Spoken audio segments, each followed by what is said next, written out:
आपका स्टडी मस्ती चैनल में स्वागत है। देखिए आज मैं स्टार्ट कर रहा हूँ संख्या पद्धति। और देखिए स्टडी मस्ती चैनल में मैं आपको पूरा का पूरा 10th क्लास का पूरा मैथ पढ़ाऊंगा और इसमें साइंस भी पढ़ाऊंगा दोस्तों। और 9th क्लास का भी और 8th क्लास का भी मैथ साइंस पूरा का पूरा इस चैनल पर मिलेगा, आपको भरपूर सहयोग मिलेगा। और इंग्लिश का भी ग्रामेटिकल से जितना है पूरा इंग्लिश भी पढ़ाया जाएगा दोस्तों, ठीक है। तो मैं आज स्टार्ट कर रहा हूँ संख्या पद्धति। आज आपको पढ़ाऊंगा संख्या पद्धति। संख्या पद्धति पढ़ाएंगे यानी देखिए क्लास 10 में मैथ में टोटल दोस्तों हमको यानी कि 15 चैप्टर पढ़ना है। तो पहला चैप्टर का नाम है वास्तविक संख्या है, वास्तविक संख्या है। तो हम सीखेंगे कि वास्तविक संख्या क्या होती है दोस्तों, ठीक है। तो वास्तविक संख्या सीखे से पहले वास्तविक संख्या के अंतर्गत जितनी संख्याएं आती है पहले उसके बारे में हम लोग सीखेंगे, तब वास्तविक संख्याएं पढ़ेंगे दोस्तों, ठीक है। तो चलिए आज देखते हैं कि वास्तविक संख्या पूछ रहा है यानी संख्या क्या होती है, पहले उसके बारे में समझेंगे दोस्तों, ठीक है। देखिए आज हम पढ़ेंगे हम लोग संख्या पद्धति, ठीक है दोस्तों। संख्या पद्धति जिसको हम लोग कहते हैं नंबर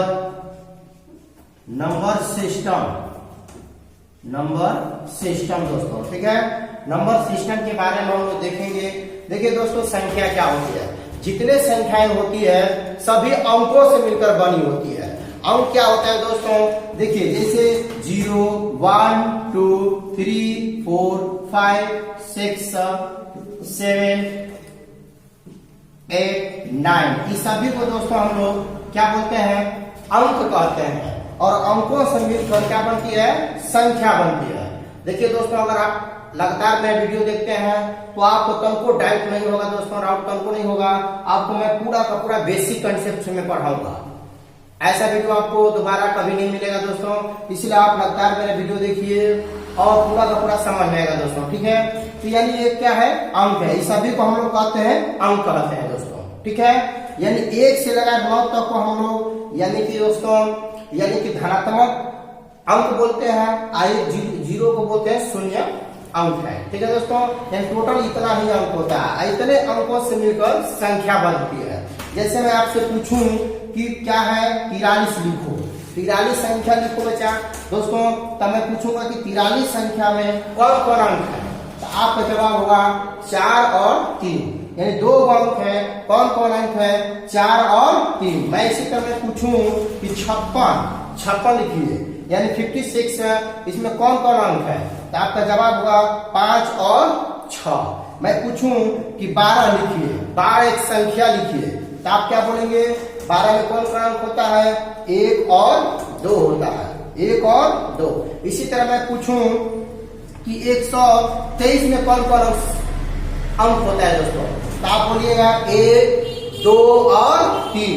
यानी 3 अंक से 123 बनता है दोस्तों, ठीक है। तो आपको समझ में आ गया होगा कि अंक क्या होता है और संख्या दोस्तों क्या होता है कि अंकों से मिलकर ही संख्या का निर्माण होता है। देखिए तो संख्या दोस्तों 2 प्रकार की होती है, एक वास्तविक संख्या होती है और एक काल्पनिक संख्या। देखिए वास्तविक संख्या होती है, एक क्या होती है, काल्पनिक संख्या। वास्तविक संख्या एक काल्पनिक संख्या। देखिए दोस्तों वास्तविक संख्या यानी जो संख्या होती है यानी संख्या होती है 2 प्रकार की होती है। एक होती है वास्तविक संख्या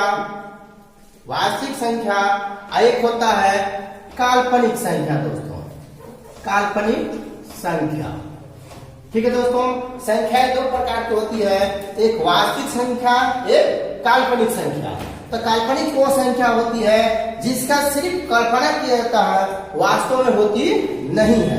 यानी हमको जितना हम लोग अब पढ़ेंगे 9th क्लास में 10th क्लास में 11 12 जितना पढ़ेंगे हम लोग इधर, तो हम लोग 10th क्लास में पढ़ेंगे तो सिर्फ काल्पनिक संख्या नहीं पढ़ेंगे, सिर्फ हम लोग वास्तविक संख्या के अंतर्गत पढ़ेंगे। क्योंकि काल्पनिक संख्या वो होती है जिसका सिर्फ कल्पना किया जाता है, वास्तव में होती नहीं है।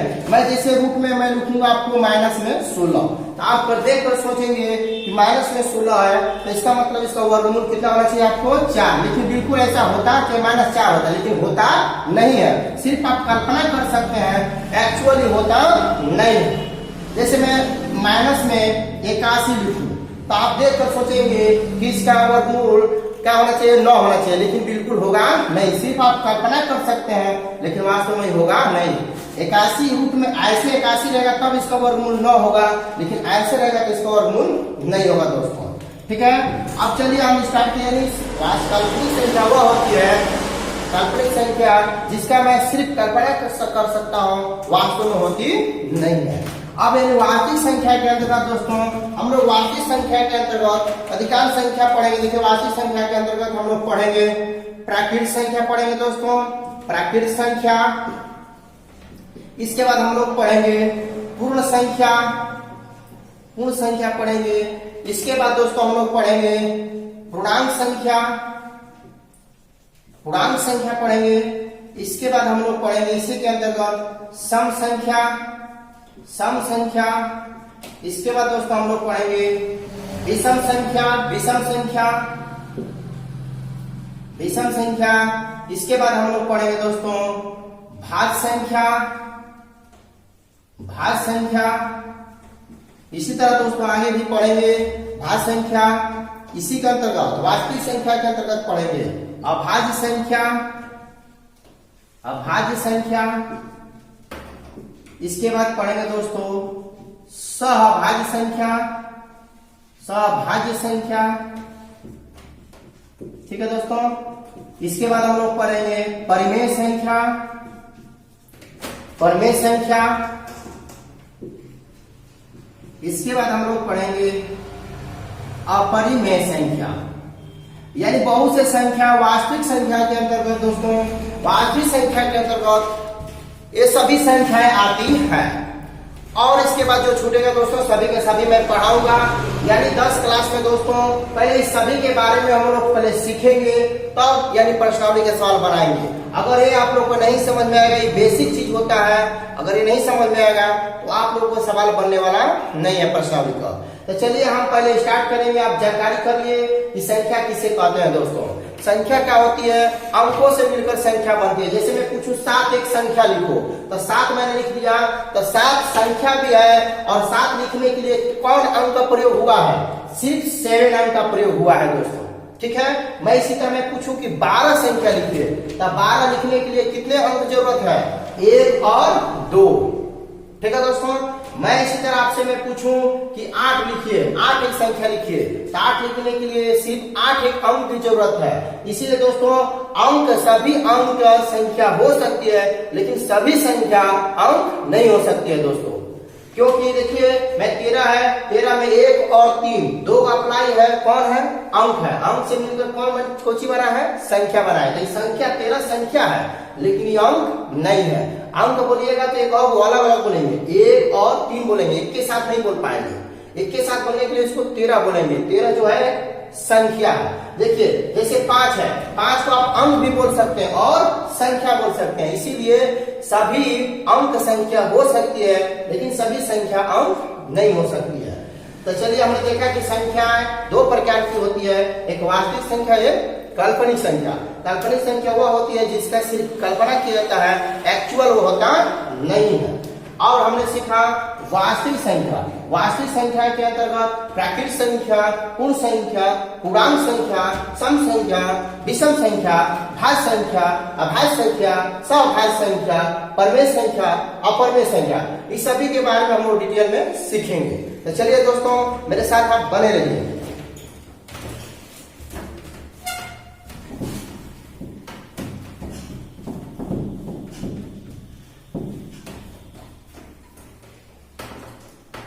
चलिए तो आज स्टार्ट करते हैं आपको, यानी कि प्राकृतिक संख्या। प्राकृतिक संख्या किसे कहते हैं, प्राकृतिक संख्या, प्राकृतिक संख्या इसको अंग्रेजी में दोस्तों कहते हैं natural, natural number, natural number यानी प्राकृतिक संख्या। प्राकृतिक संख्या किसे कहते हैं दोस्तों, देखिए सिंपल से अगर कहा जाए दोस्तों, 1 से जितने संख्याएं बड़ी होती है, 1 से लगाए और अनंत, 1 से लगाए यानी 1 से 2 3, 1 से लगाए अनंत तक की संख्या को प्राकृतिक संख्या कह सकते हैं। सिंपल से अगर आप लोग से कोई पूछे तो बोलेंगे 1 से जितनी बड़ी संख्या होती है, 1 से लेकर एक से लेकर जितनी अनंत तक की संख्या को हम लोग कह सकते हैं प्राकृत संख्या, या तो बोल सकते हैं दोस्तों कि गिनती की संख्या को, गिनती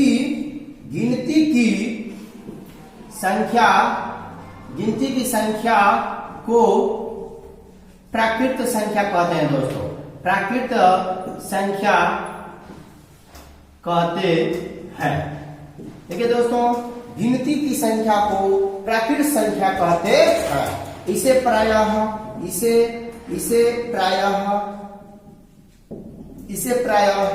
एंड से सूचित किया जाता है। इसे प्रायः जन से सूचित किया जाता है। हमने क्या बोला, प्राकृत संख्या किसे कहते हैं? गिनती की संख्या को प्राकृत संख्या कहते हैं। या बोल सकते हैं कि एक से लेकर अनंत, अथवा में बोल सकते हैं दोस्तों, अथवा बोल सकते हैं एक से लेकर अनंत तक की संख्या को प्राकृत संख्या कहते हैं। एक से लेकर अनंत तक की संख्या को प्राकृत संख्या कहते हैं। ठीक है दोस्तों, इसके बाद हम क्या करते हैं, यानी कि जैसे मैं बात करूं दोस्तों, जैसे मैं बात करूं 1 2 3, यानी इसको n बराबर लिख सकते हैं, जैसे n बराबर 1 2 3 4 5 6 7 डॉट अनंत। अनंत मतलब हो गया दोस्तों अनंत तक जा सकती है। यहां से आपने को कोई क्वेश्चन पूछे कि प्राकृत संख्या की सबसे छोटी संख्या क्या होती है, तो आपका जवाब होगा प्राकृत संख्या की सबसे छोटी संख्या 1 होती है। और पूछेगा प्राकृत संख्या की सबसे बड़ी संख्या क्या होती है दोस्तों, तो आपका जवाब होगा प्राकृत संख्या की कोई बड़ी संख्या नहीं होती है। अनंत का मतलब होता है इसका कोई अंत ना। ठीक है दोस्तों, अब इसके बाद मैं चलता हूं आपको पूर्ण संख्या किसे कहते हैं। चलिए तो पहले पूर्ण संख्या, इसके बाद देखते हैं। और हाँ दोस्तों, अगर आप 10th क्लास में अगर पढ़ते हैं तो नोट्स लेकर, यानी कॉपी कलम लेकर बैठिए और मैं जितना लिखाऊंगा उसको आप नोट्स बनाइए, पढ़िए, लगातार देखिए, तो आपको पूरा का पूरा तैयारी हो जाएगा दोस्तों, पूरा का पूरा सहयोग मिलेगा। चलिए तो स्टार्ट करते हैं पूर्ण संख्या। तो पूर्ण संख्या क्या होता है दोस्तों, ठीक है, पूर्ण संख्या इसको इंग्लिश में कहते हैं दोस्तों होल नंबर। पूर्ण संख्या किसे कहते हैं दोस्तों, दूसरा स्थान पर देखते हैं हम लोग पूर्ण संख्या होल नंबर। तो देखिए दोस्तों क्या होता है, जैसे अभी देखें कि प्राकृत संख्या किसे कहते हैं, गिनती की संख्या को प्राकृत संख्या कहते हैं, गिनती की संख्या को प्राकृत संख्या है। तो बस यहाँ पर क्या है, जैसे या दूसरा डिफिनेशन बोले थे 1 2, यानी 1 से लेकर अनंत तक की, अनंत तक की संख्या को हम लोग देखा प्राकृत संख्या कहते हैं। तो बस इसमें क्या है कि शून्य के साथ गिनती की संख्या को पूर्ण संख्या कहते हैं। या साधारण में कहा जाए तो कहेंगे दोस्तों 0 से लेकर अनंत तक की संख्या को हम लोग कहते हैं पूर्ण संख्या कहते हैं। ठीक है दोस्तों, इसको रखने की कोई जरूरत नहीं है। देखिए दोस्तों, यानी बोलेंगे यानी कि शून्य यानी जीरो, शून्य के साथ गिनती की संख्या को पूर्ण संख्या कहते हैं। ठीक है दोस्तों, हमने देखा शून्य के साथ गिनती की संख्या को पूर्ण संख्या कहते हैं दोस्तों, शून्य के साथ गिनती की संख्या को पूर्ण संख्या कहते हैं। या अथवा में कह सकते हैं दोस्तों, अथवा बोल सकते हैं शून्य से लेकर अनंत तक की संख्या को पूर्ण संख्या कहते हैं। ये भी दोस्तों बोल सकते हैं कि शून्य यानी जीरो, शून्य यानी जीरो यानी शून्य से लेकर अनंत तक की संख्या को पूर्ण संख्या कहते हैं। ठीक है दोस्तों, इसे प्रायः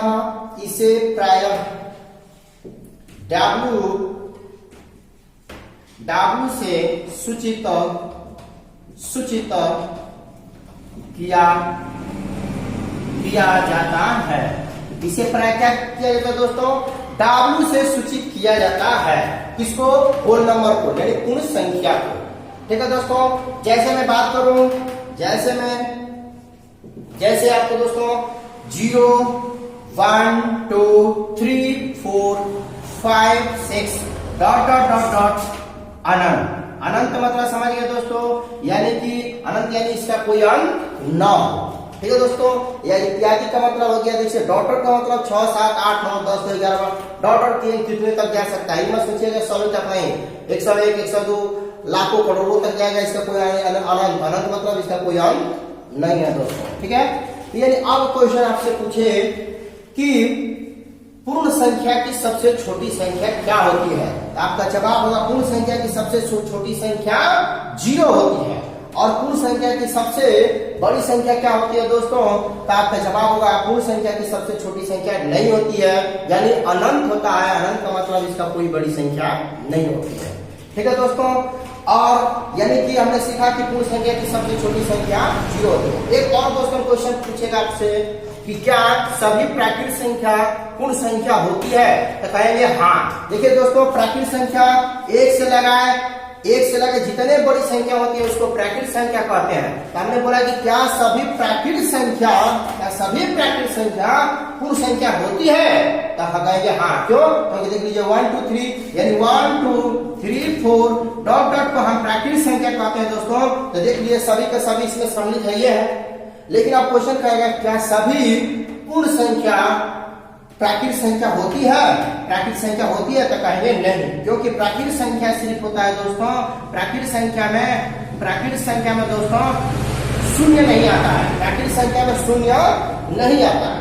ये इसीलिए बोलेंगे कि प्राकृतिक संख्या दोस्तों यानी सभी पूर्ण संख्या प्राकृतिक संख्या नहीं होती है, लेकिन सभी प्राकृतिक संख्या पूर्ण संख्या होती है। कोई कहेगा क्यों? कहेंगे क्योंकि 1 2 3 4 5 डॉट प्राकृतिक संख्या है जो कि पूर्ण संख्या में भी सम्मिलित है। अब कहेंगे कि पूर्ण संख्या क्या सभी पूर्ण संख्या प्राकृतिक संख्या होती है, तो कहेंगे नहीं, क्योंकि इसमें 0 है, प्राकृतिक संख्या में 0 नहीं होता है। ठीक है दोस्तों, हाँ, ये कहा था दोस्तों क्वेश्चन में क्या कुछ पूर्ण संख्या प्राकृतिक संख्या हो सकती है, तो कहेंगे हाँ कुछ हो सकती है, लेकिन सभी पूर्ण संख्या प्राकृतिक संख्या नहीं होगी दोस्तों। ठीक है, चलिए अब इसके बाद इसको हटा देते हैं दोस्तों। अब इसके बाद हम चलते हैं थोड़ा सा दोस्तों, यहाँ पर रोड है, रोड की वजह से थोड़ा सा गाड़ी के डिस्टर्ब है, ध्वनि साउंड सुना रहा है आप लोग को, उसे थोड़ा डिस्टर्ब मत कीजिए, आराम से पढ़िए और क्लास रेगुलर कीजिए, आपका पूरा समझ में आएगा दोस्तों। देखिए मैं स्टार्ट किया हूँ 10 क्लास का, यानी कि वास्तविक संख्या मैथ का रियल नंबर चैप्टर 1 है। ठीक है दोस्तों, लेकिन इसमें सोचिएगा किसी का अगर बेसिक कंसेप्ट है, यानी मैथ में जिसे भिन्न का जोड़ वगैरह, एलसीएम एचसीएफ गुणनखंड वर्गमूल घनमूल जितना अगर आप लोगों को नहीं आता है, तो इस वीडियो के माध्यम से आप लोग को मिलेगा। और लगातार मेरे साथ बने रहिएगा, पूरा का पूरा आपको पूरा कंसेप्ट बेसिक कंसेप्ट से मैं पढ़ाऊंगा, यानी 0 लेवल से ऊपर तक पढ़ाऊंगा। ठीक है दोस्तों, तो इसलिए बने रहिए। और जो 10 क्लास में पढ़ते हैं, और 10 क्लास में देखिए जो थ्योरी लिखा रहा है सिर्फ 10 क्लास के लिए नहीं है दोस्तों, 8 के लिए भी है, 9 के लिए भी है, 7 के लिए, सबके लिए है। नीचे का बेसिक लेवल 6 से क्लास तक में है। इसीलिए वास्तविक संख्या मत सोचिएगा कि सिर्फ 10 के ही लिए काम ये देगा, नहीं, ये सबके लिए काम देता है दोस्तों, चाहे 11 12 हो के, ये चाहे आपको क्लास 6 हो 7 हो 5 हो, जो भी है सबके लिए काम देता है दोस्तों। कोई से लोग पूछते हैं कि प्राकृतिक संख्या किसे कहते हैं, तो उसको बतलाना चाहिए। ठीक है, इसलिए मैं बेसिक से पूरा थ्योरी लिखा रहा हूँ। और कोनो ऐसा चैप्टर ना है दोस्तों, चाहे कंपटीशन को हो, चाहे आपको एग्जाम हो, उसमें हमेशा यानी संख्या पद्धति से, संख्या नंबर सिस्टम से क्वेश्चन हमेशा आता है। तो चलिए अब स्टार्ट करते हैं हम लोग पूर्णांक संख्या। ठीक है दोस्तों, पूर्णांक संख्या, तो हम लोग सीखते हैं पूर्णांक संख्या। ठीक है दोस्तों, पूर्णांक संख्या। देखिए इसको इंटीजर बोलते हैं, क्या बोलते हैं इंग्लिश में? इंटीजर नंबर, इंटीजर नंबर, यानी कि तीसरा पार्ट ले लीजिए, इंटीजर नंबर यानी पूर्णांक संख्या किसे कहते हैं? पूर्णांक संख्या। ठीक है दोस्तों, तो देखिए पूर्णांक संख्या किसे कहते हैं?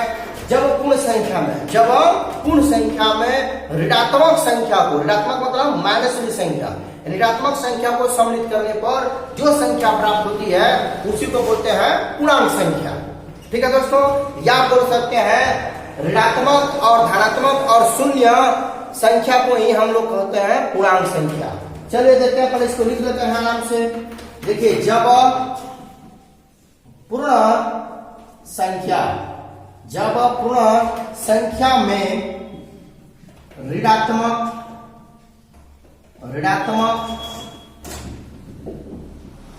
संख्या को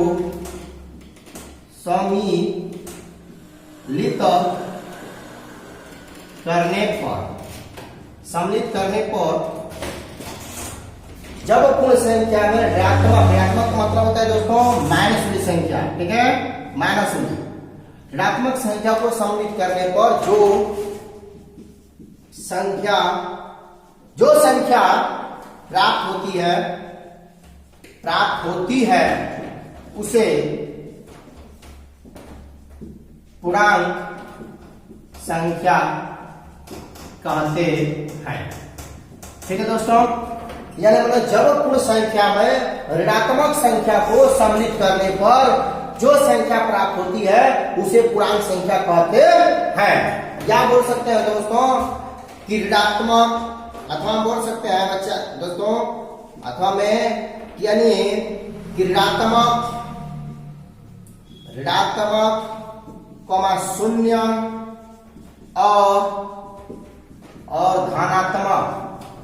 धनात्मक संख्या को ही पूर्णांक संख्या कहते हैं। ठीक है दोस्तों, हमने बोला ये भी बोल सकते हैं कि ऋणात्मक शून्य और धनात्मक संख्या को ही पूर्णांक संख्या कहते हैं। अब दोस्तों देखते हैं इसे प्रायः जेड से सूचित किया जाता है। यानी दोस्तों देखिए पूर्णांक संख्या को जेड से सूचित किया जाता है। देखिए फिर से देख लेते हैं इसका डिफिनेशन। पूर्णांक संख्या इंटीजर नंबर, इंग्लिश में बोलते हैं इंटीजर नंबर, जब पूर्ण संख्या में ऋणात्मक संख्या को सम्मिलित करने पर जो संख्या प्राप्त होती है उसे पूर्णांक संख्या कहते हैं। या तो हम डिफिनेशन दे सकते हैं ऋणात्मक संख्या कहते हैं, इसे प्रायः जेड से सूचित किया जाता है। ठीक है दोस्तों, जैसे मैं बात करूं, जैसे जेड बराबर इस तरह लिखेंगे, जेड बराबर डॉट -4 -3 -2 -1 0 1 2 3 4 डॉट। ध्यान से देखिए दोस्तों, इधर से जितना है सभी दोस्तों, यानी -1 से इधर जितना साइड से रहता है उसको बोलते हैं ऋणात्मक पूर्णांक। और इधर से 1 से इधर जितना होता है दोस्तों इसको कहते हैं धनात्मक पूर्णांक। और इसको हम लोग सिर्फ बोलते हैं शून्य को शून्य ही पूर्णांक कहते हैं, शून्य पूर्णांक। देखिए हमने क्या बोला था दोस्तों कि ऋणात्मक, और देखो पहले क्या डिफिनेशन दिए थे, जब पूर्ण संख्या में था, पूर्ण संख्या किसे कहते हैं? देखिए 0 1 2 3 4 डॉट को हम क्या कहते हैं? पूर्ण संख्या। तो यानी पूर्ण संख्या में ऋणात्मक संख्या, तो देखिए दोस्तों क्या -1 -2 -3 -4 ये सब क्या है? इसमें सम्मिलित है। तो जब पूर्ण संख्या में ऋणात्मक संख्या को सम्मिलित करने पर जो संख्या प्राप्त होती है उसी को बोलते हैं पूर्णांक संख्या। या बोल सकते हैं ऋणात्मक शून्य और धनात्मक पूर्णांक को ही क्या कहते हैं दोस्तों? यानी धनात्मक संख्या को ही पूर्णांक संख्या कहते हैं। पूर्णांक संख्या को किसे सूचित करते हैं? जेड से सूचित करते हैं। ठीक है दोस्तों।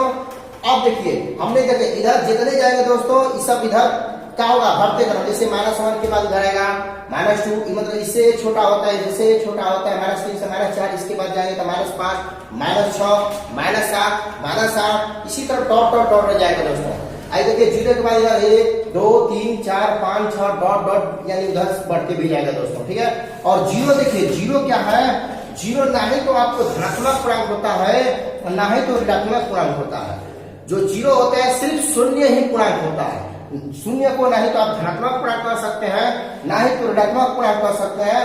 तो शून्य को क्या कहेंगे, शून्य को शून्य ही पूर्णांक कहेंगे दोस्तों। धनात्मक पूर्णांक में 1 2 3 4 5 डॉट डॉट डॉट डॉट आता है अनंत तक। ऋणात्मक पूर्णांक में -1 -2 -3 -4 -5 -6 डॉट डॉट डॉट डॉट अनंत तक आएगा दोस्तों। तो यहाँ सब नहीं तो देखिए पूर्णांक संख्या की नहीं तो सबसे छोटी संख्या होती है और ना ही तो कोई बड़ी संख्या होती है दोस्तों, ठीक है।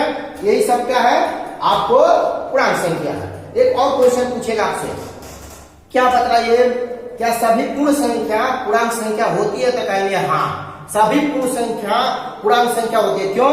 क्योंकि देखिए 0 1 2 3 डॉट डॉट को हम यानी देखिए 1 0 1 2 3 4 को डॉट डॉट को हम क्या बोलते हैं, पूर्ण संख्या बोलते हैं। तो देखिए 0 1 2 3 4 डॉट डॉट डॉट इसमें है, इसमें मतलब सभी पूर्ण संख्या पूर्णांक संख्या होती है। एक और क्वेश्चन पूछेगा, क्या सभी प्राकृत संख्या पूर्णांक संख्या होती है? तो कहेंगे हाँ। देखिए 1 2 3 4 5 डॉट डॉट डॉट को हम प्राकृत संख्या कहते हैं, जो कि इसमें पूरा का पूरा इसमें मिला है। अब क्वेश्चन कहेगा, क्या सभी पूर्णांक संख्या प्राकृत संख्या या पूर्ण संख्या होती है? तो कहेंगे नहीं, क्योंकि इसमें देखिए माइनस वाली संख्या है, लेकिन प्राकृत संख्या और पूर्ण संख्या में माइनस की संख्या नहीं थी दोस्तों, ठीक है। तो हमको इसको हटा देते हैं दोस्तों। इसके बाद अब चलते हैं आगे।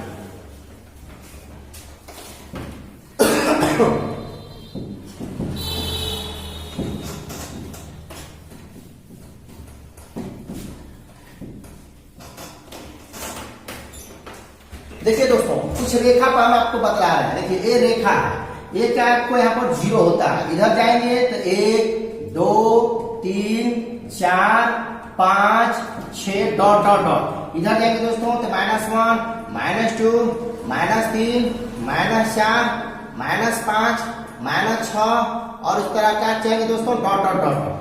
देखिए इस साइड से जितने जाएंगे दोस्तों उतने बड़ा संख्या होता है, इधर साइड में जितने जाएंगे वो क्या होता है, उतने छोटा संख्या होता है दोस्तों, ठीक है।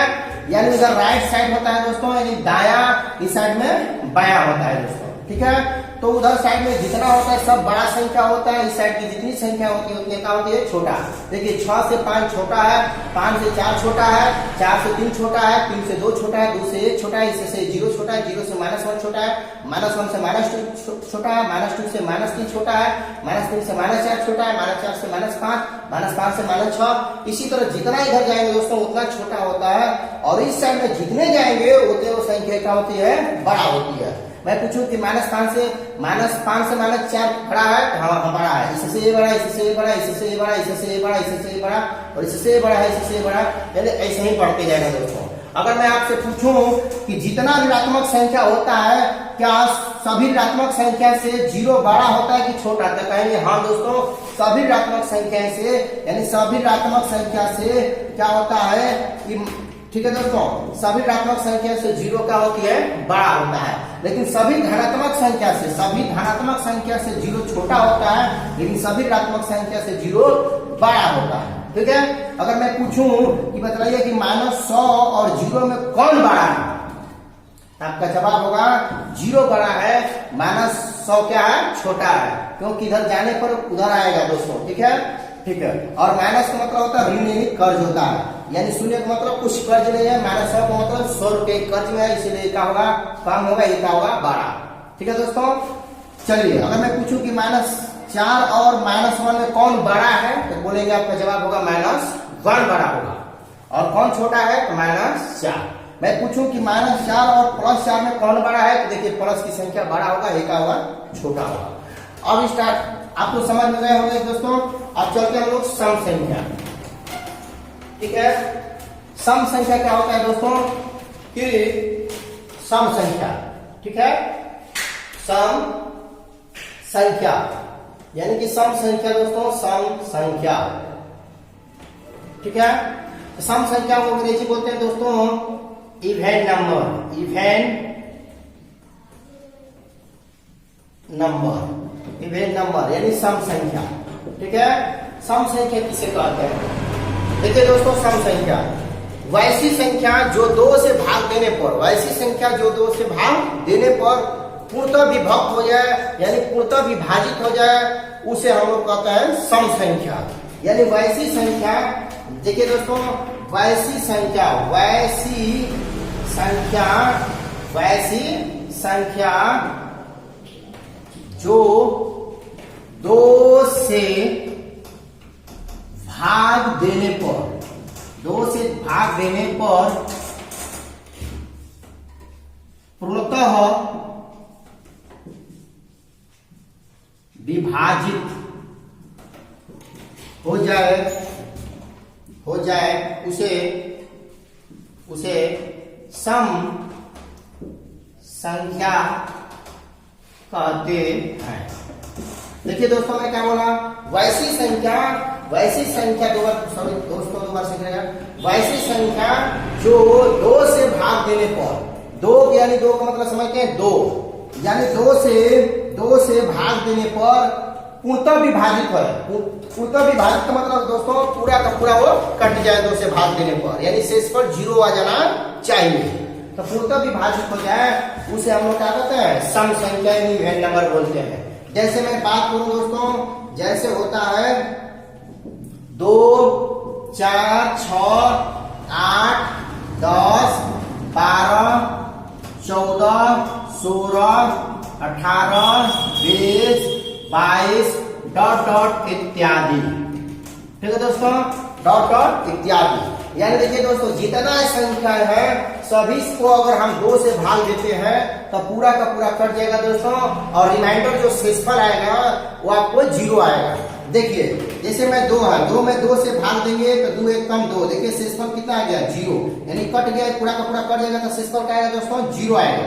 जैसे इसमें कौन संख्या उठा लो, मान लो कि 12 उठा लीजिए, देखिए 2 छके 12, 2 छके 12, शेषफल क्या आएगा? जीरो आएगा दोस्तों।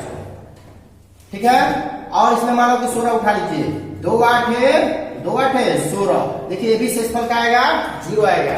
तो यानी जितना संख्याएं होती है वो सभी, जितना ये सभी लिखे हैं एक के बाद छोड़ के, जैसे कि एक के बाद 2 है, 2 के 3 को छोड़ के 4 है, 5 को छोड़कर 6 है, 6 7 को छोड़कर 8 है, 9 को छोड़कर 10 है।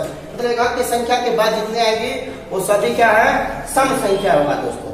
ठीक है, और जितना बड़ा से बड़ा संख्या अगर लिखा रहेगा दोस्तों, जितना बड़ा से बड़ा संख्या लिखा रहेगा, अगर उसके लास्ट में जीरो आ जाए, चाहे 2 आ जाए, चाहे 4 आ जाए, चाहे 6 आ जाए, चाहे 8 आ जाए, अगर उसके लास्ट में इकाई क्रम अगर ये सब रहेगा दोस्तों, तो वो भी समझ जाए कि वो भी एक सम संख्या है। मैं जैसे 728 लिखूं दोस्तों, 728, तो इकाई क्रम क्या है दोस्तों? 8 है, जो कि इसमें से देखिए मिल गया, इसलिए ये भी क्या होगा? एक सम संख्या होगा। जैसे मैं पूछूं कि 732 लिखूंगा, ठीक है, इसमें इकाई क्रम क्या है? 2 है, जो कि 2 इसमें से मिल गया, वो भी क्या है? सम संख्या है।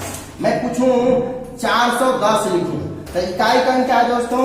0 है, जो कि 0 देखिए इसमें से मिल गया, ये भी क्या है? सम संख्या है।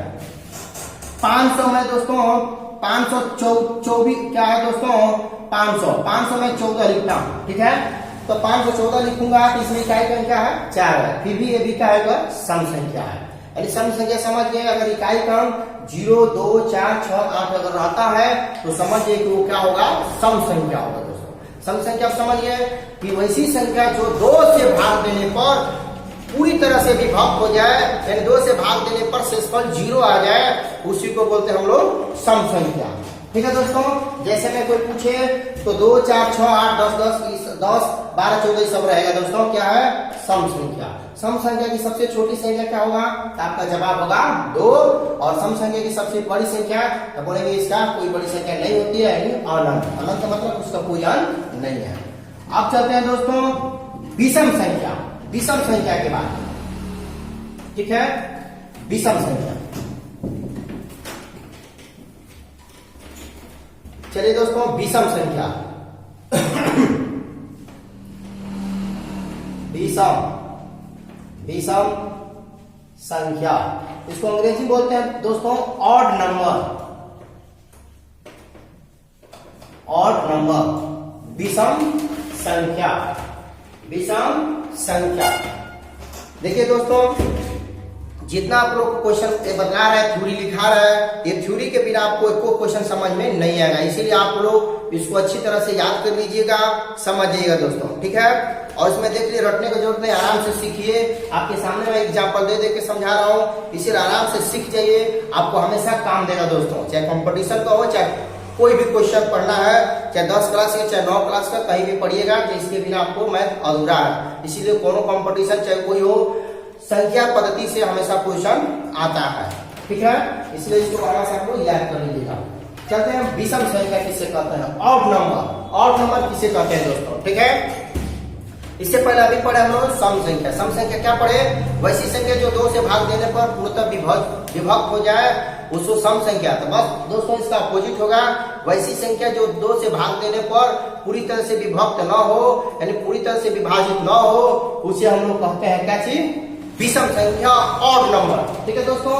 तो चलिए लिख लेते हैं इसको,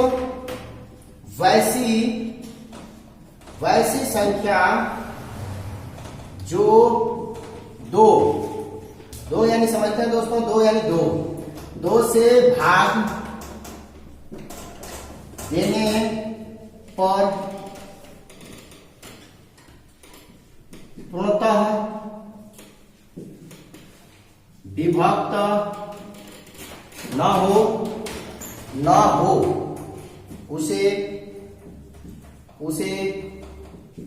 विषम संख्या कहते हैं, ठीक है दोस्तों। वैसी संख्या जो 2 से भाग देने पर पूर्णतः विभक्त न हो, यानी पूरी तरह से विभाजित न हो, ठीक है दोस्तों, या 2 से भाग देने पर उसका शेषफल 0 न आए, उसी को हम लोग कहते हैं क्या चीज, विषम संख्या दोस्तों। जैसे मैं बात करूं, जैसे 1 3 5 7 9 11 13 15 17 19 21 डॉट डॉट इत्यादि, ठीक है दोस्तों, इत्यादि। इसका मतलब बहुत से आगे जा सकते हैं दोस्तों। यानी देख लीजिए, 1 3 5 7 9 जितना हम लोग लिख रहे हैं दोस्तों, इसमें अगर 2 से भाग कीजिएगा तो पूरा का पूरा नहीं कटेगा। जैसे मैं पूछूं 3 ले लीजिए, 3 में 2 से भाग कीजिए, 2 1 कम 2, 3 में 2 घटक 1। देखिए शेषफल आ रहा है, पूरा का पूरा शेषफल आ रहा है 1 आ रहा है। इसमें क्या है दोस्तों, इसमें मतलब शेषफल 0 नहीं आ रहा है, मतलब पूरा का पूरा ये नहीं कटा। मैं पूछूं 13 लीजिए, 13 में 2 से भाग कीजिए, 2 छक्के 12, 3 में 2 घट लीजिए, कहीं कट गया। ये भी देखिए शेषफल कितना आ रहा है 1, यानी पूरा का पूरा कट नहीं रहा है। अगर मैं 1 ले लूं, 1 में 2 का भाग करेंगे, खुद 2 में से 1 कम है, तो क्या भाग लगेगा, नहीं लगेगा, इसीलिए भी पूरा का पूरा कटने वाला नहीं है। इसीलिए भी सब जितना संख्या लिखे हैं वो सब के सब विषम संख्या है दोस्तों, ठीक है। तो आपको समझ में आ गया होगा कि विषम संख्या होता क्या है, वैसी संख्या जो 2 से भाग देने पर पूरी तरह से विभाजित न हो, उसे क्या कहते हैं, विषम संख्या। विषम संख्या की सबसे छोटी संख्या 1 होती है, इसके बाद इसकी कोई बड़ी संख्या नहीं होती है, यानी नन होता है दोस्तों, ठीक है। इसके बाद मैं पढ़ाऊंगा दोस्तों, यानी कि भाज्य संख्या और अभाज्य संख्या, ठीक है।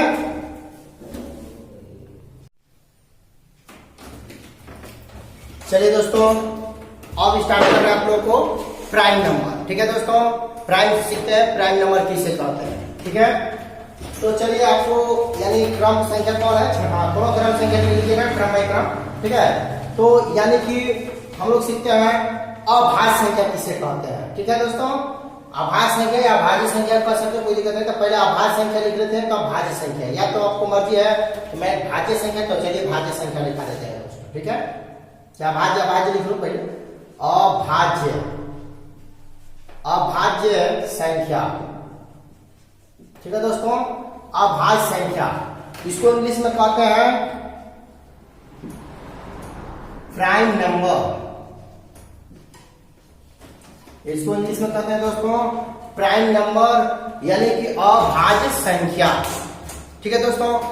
तो चलिए अभाज्य संख्या किसे कहते हैं, पहले इसके बारे में समझ लेते हैं। वैसी संख्या जो 1 से क्या हो दोस्तों, बड़ी हो, वैसी संख्या जो एक से बड़ी हो और जो एक और स्वयं से विभाजित हो, किसी दूसरे से विभाजित न हो, उसी को हम लोग कहते हैं अभाज्य संख्या दोस्तों। जैसे मैं बात करूं, देखिए लिख लेते हैं तब इसके बाद बता देते हैं, यानी कि वैसी देखिए दोस्तों वैसी संख्या वैसी संख्या जो एक से बड़ी हो, वैसी संख्या जो एक से बड़ी हो, जो एक और स्वयं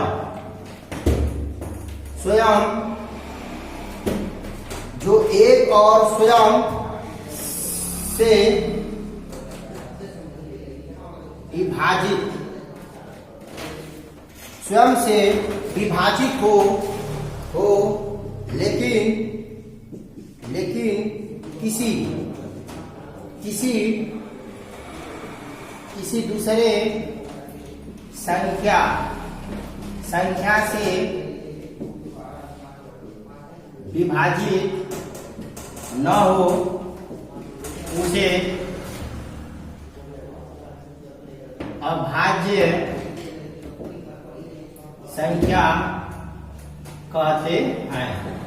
ठीक है दोस्तों, हमने क्या बोला, वैसी संख्या जो एक से बड़ी हो, वैसी संख्या जो एक से बड़ी हो, जो एक और स्वयं से विभाजित हो लेकिन किसी दूसरे संख्या से विभाजित न हो, उसे भाज्य संख्या कहते हैं। वैसी संख्या जो एक से बड़ी हो, जो एक और स्वयं मतलब अपने आप, स्वयं से विभाजित हो लेकिन किसी दूसरे संख्या से विभाजित न हो, उसे अभाज्य संख्या कहते हैं। अथवा में एक और डिफिनेशन लिख सकते हैं दोस्तों, अथवा में वैसी संख्या जिसका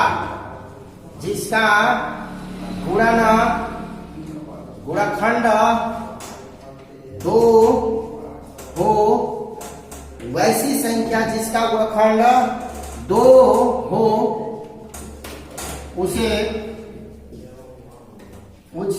अभाज्य संख्या कहते हैं। वैसी संख्या जिसका गुणनखंड 2 हो, उसे अभाज्य संख्या कहते हैं। जैसे मैं बात करूं दोस्तों, जैसे 2, 3, 5, 7, 11, 13, 17, 19, 23, ठीक है दोस्तों, 29 ... इत्यादि। ठीक है दोस्तों, यानी कि हमने बोला, यानी कि वैसी संख्या जो एक से बड़ी होना चाहिए, वैसी संख्या जो एक से बड़ी हो और वह एक और स्वयं से विभाजित हो लेकिन किसी दूसरे संख्या से विभाजित न हो, उसे कहते हैं अभाज्य संख्या। या बोल सकते हैं वैसी संख्या जिसका गुणनखंड सिर्फ 2 बार हो, जिसका गुणनखंड सिर्फ 2 बार हो, उसे कहते हैं अभाज्य संख्या। जैसे मैं बात करूं 2, 3, 5, देखिए एक से बड़ी पूछा है, इसलिए एक से बड़ी पर पहुंचेंगे 2। इसमें से जितना संख्या अगर दोस्तों उठाए, जैसे मैं 2 उठाऊं तो 2 को स्वयं एक से विभाजित कर सकते हैं। 2 को 1 से भाग करेंगे तो कटेगा, और 2 को स्वयं मतलब अपने आप से कटेगा। 2 1 कम 2 और 1 गुना के 2। लेकिन आप बताइए दोस्तों, इस 2 को एक और स्वयं के अलावा किसी दूसरे संख्या से आप भाग कर सकते हैं? नहीं कर सकते हैं। मैं इसमें से कौन संख्या ले सकता हूं दोस्तों? मान लीजिए 13 लीजिए। 13 में देखिए 13 को 1 से ही भाग करेंगे तो कटेगा, 13 बार में कटेगा, और 13 को स्वयं से 13 से भाग करिएगा तो 13 कम 13 कटेगा दोस्तों। लेकिन आप बताइए, क्या 13 को आप एक और स्वयं के अलावा किसी दूसरे से भाग करके कटा सकते हैं? नहीं, कभी नहीं कटेगा। इसमें दोस्तों अगर मैं बात करूं 5 को मैं 1 से भाग करेंगे तो पूरा का पूरा कटेगा, और 5 को स्वयं से ही कटेगा, 5 एकम 5, लेकिन किसी दूसरे से कटेगा? नहीं कटेगा। इसीलिए मैंने बोला कि वैसी संख्या जो 1 से बड़ी हो और जो एक और स्वयं से विभाजित हो लेकिन किसी दूसरे संख्या से विभाजित न हो उसे कहते हैं अभाज्य संख्या। ठीक है दोस्तों। और भाज्य संख्या जो होता है ये अभाज्य संख्या है। और पूछेगा कि अभाज्य संख्या की सबसे छोटी संख्या कौन होती है दोस्तों, तो आपका जवाब होगा 2। क्या होगा? 2। अभाज्य संख्या की सबसे छोटी संख्या 2 बहुत इंपोर्टेंट है दोस्तों।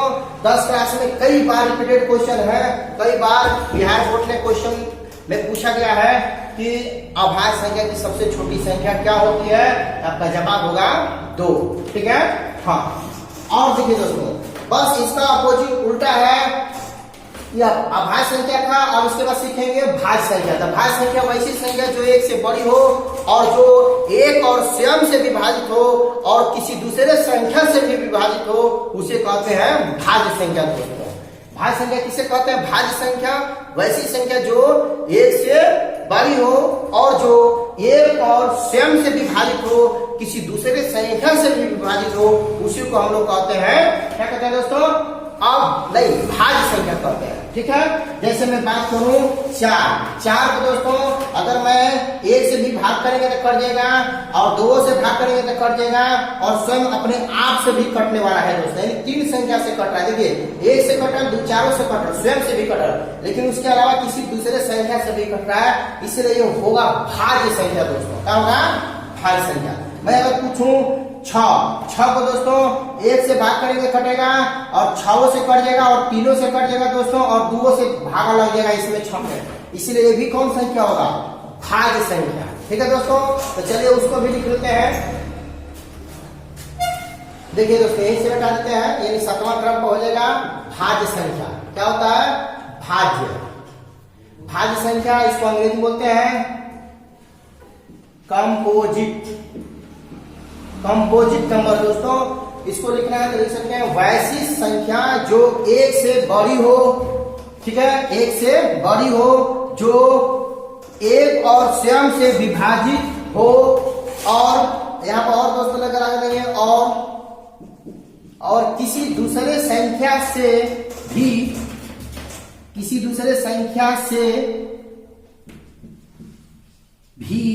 विभाजित हो उसे क्या कहते हैं दोस्तों? भाज्य संख्या कहते हैं।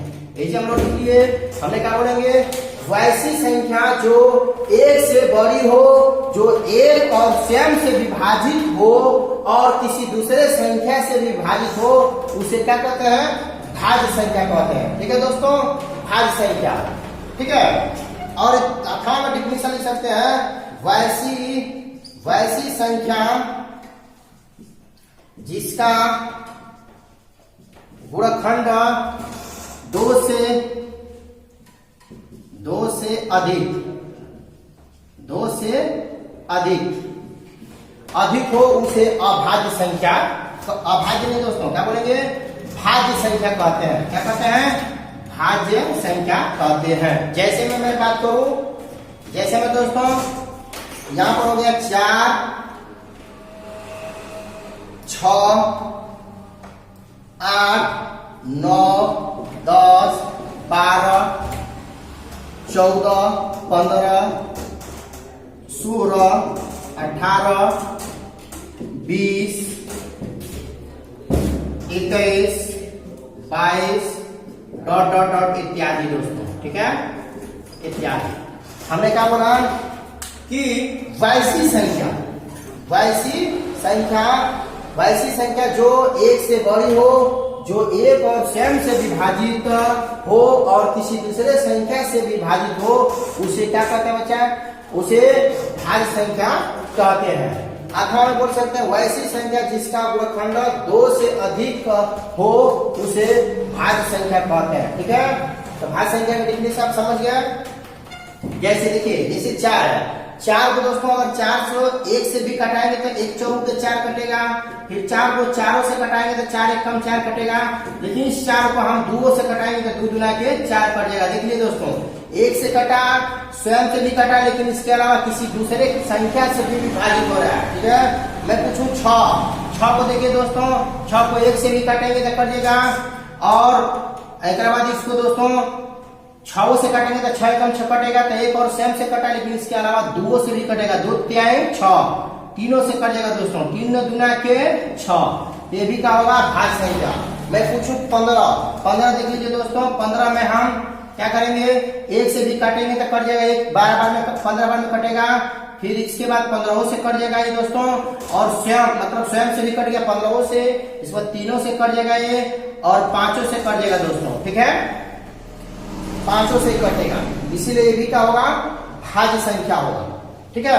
9 देख लीजिए दोस्तों, 9 में एक से विभाग करेंगे कटेगा, स्वयं से 9 से कट जाएगा 9 और इसके अलावा 3 से भी कटेगा, इसीलिए हमें अभी अभी बोले कि भाज्य संख्या किसे कहते हैं, कंपोजिट नंबर, वैसी संख्या जो एक से बड़ी हो और जो एक और स्वयं से विभाजित हो और किसी दूसरे संख्या से भी विभाजित हो, उसे कहते हैं भाज्य संख्या। दूसरा डेफिनेशन था कि वैसी संख्या जिसका गुणनखंड 2 से अधिक बार हो। देखिए दोस्तों, इसको भी समझा देते हैं। जैसे मैं बोलूं, जैसे इसमें आपको 15 ले लो, ठीक है दोस्तों, 15 ले लो तो इसका गुणनखंड करेंगे तो 2 से नहीं करेगा 3 से, 3 5 15, 5 1 कम 5, इसका गुणनखंड करेंगे तो 3 गुणे 5 गुणे 1। देखिए दोस्तों, इसका गुणनखंड 2 से अधिक बार हुआ है, देख लीजिए 1 2 3 बार हुआ है, तो 2 से अधिक बार हुआ है, इसीलिए क्या होगा, भाज्य संख्या। मैं 12 ले लूं, 12 दोस्तों, तो 2 से कटाएंगे 6, फिर 2 से कटाएंगे 3, फिर 3 से कटाएंगे 1, इसीलिए इसका 2 गुणे 3 गुणे 1, इसका मतलब देख लीजिए दोस्तों, इसका गुणनखंड 4 बार हुआ है, इसीलिए क्या होगा, ये भी भाज्य संख्या होगा। और अभाज्य संख्या का बताया थे जिसका गुणनखंड सिर्फ 2 बार हो। देखिए जैसे 13 है, 13 को 13 से काटेंगे तो एक बार में कटेगा, तो 13 गुणे 1 कितना गुणनखंड हुआ है दोस्तों, सिर्फ 2 बार गुणनखंड है, 2 बार हुआ है, इसीलिए अभाज्य संख्या है। जिसका गुणनखंड 2 से अधिक बार हो उसको भाज्य संख्या कहते हैं। अभी जैसे मैं बात करूं 17 काटाएंगे तो 17 से कटेगा, तो 17 1 कम 17, गुणनखंड का होगा 17 गुणे 1, इसका गुणनखंड कितना है, सिर्फ 2 बार कटा है, इसलिए भी क्या होगा, अभाज्य संख्या। जिसका गुणनखंड 2 बार हो उसको अभाज्य संख्या, जिसका गुणनखंड 2 से अधिक बार हो उसको भाज्य संख्या कहते हैं दोस्तों, ठीक है। इसके बाद देखिए दोस्तों, अभाज्य संख्या, जो अभाज्य संख्या होता है, अभाज्य संख्या की को हम ऋण संख्या भी कह सकते हैं दोस्तों, ठीक है, ऋण संख्या भी पूछेगा तो अभाज्य संख्या को ही कहते हैं ऋण संख्या को, दूसरा संख्या तो अभाज्य संख्या को याद करिए, अभाज्य संख्या को ऋण संख्या भी कहते हैं, ठीक है। अब हम चलते हैं, अब स्टार्ट करते हैं दोस्तों, यानी कि आपको सभाज्य संख्या किसे कहते हैं,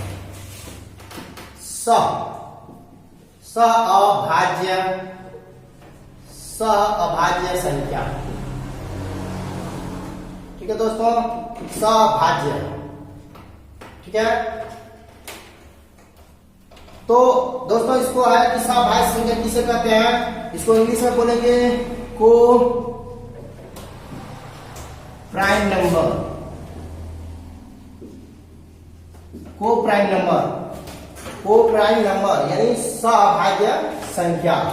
देखिए दोस्तों, वैसी दो संख्या जिसका HCF यानी मौसम 1 हो उसी को कहते हैं सभाज्य संख्या दोस्तों, ठीक है।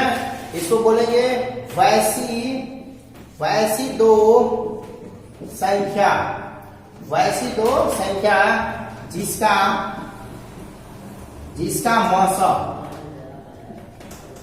मौसम 1 जिसका मौसम 1 हो उसे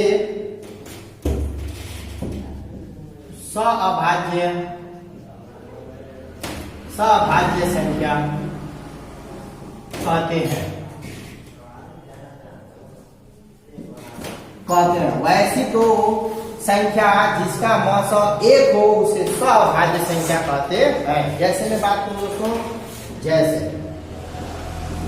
जैसे 2 और 3 लीजिए, हमने बोला कि वैसी दो संख्या जिसका दोनों का मौसम कितना होना चाहिए, 1 होना चाहिए। जैसे 2 और 3 का मौसम निकालेंगे दोस्तों, तो 2 और 3 का मौसम निकालेंगे तो क्या करते हैं, छोटी संख्या से बड़ी संख्या में भाग करते हैं। तो 2 1 कम 2, कट गया 1 से ही भाग करेंगे इस 2 में, 1 दूना के 2 कैंसिल, तो इसका मौसम कितना होगा दोस्तों 1। जैसे ले लो 5 और 7, ये भी इसका दोनों का मौसम 1 होगा। ले लो 9 और 11, 12 और 17, ये सभी इत्यादि।